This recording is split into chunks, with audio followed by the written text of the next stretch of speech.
Judges, time to give us your decision. Sino po ang unang uupo sa black chair?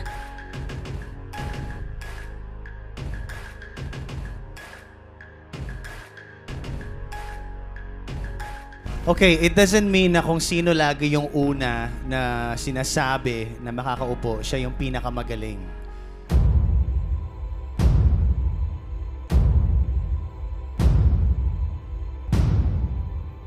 Pero ang una makakaupo dahil siya ay ang pinakamagaling ay si Jessica. Congratulations, Jessica! Pasok ka na sa Top of the Clash!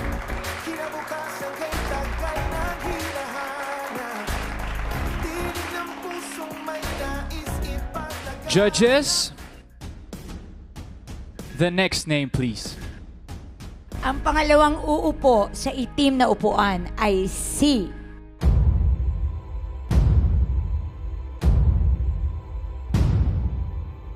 Aaron. Aaron! Congratulations! Brother, umupo ka na! Pasok ka na sa round 3!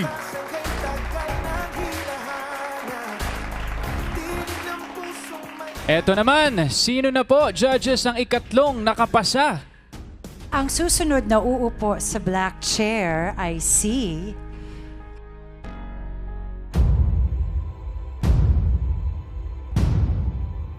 kapag tumibok ang puso. Shannon, Shannon. Yeah, congratulations, Shannon! You may now take your seat.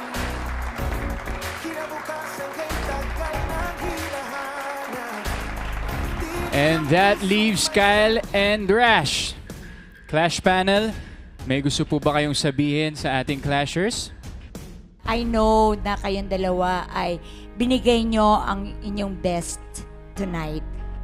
So, kailangan nating mamili, pero ganun talaga ang buhay. Huwag kayong makakalimot na kumanta ulit and don't quit. Okay? So, ang pipiliin ko tonight, namin actually, ay si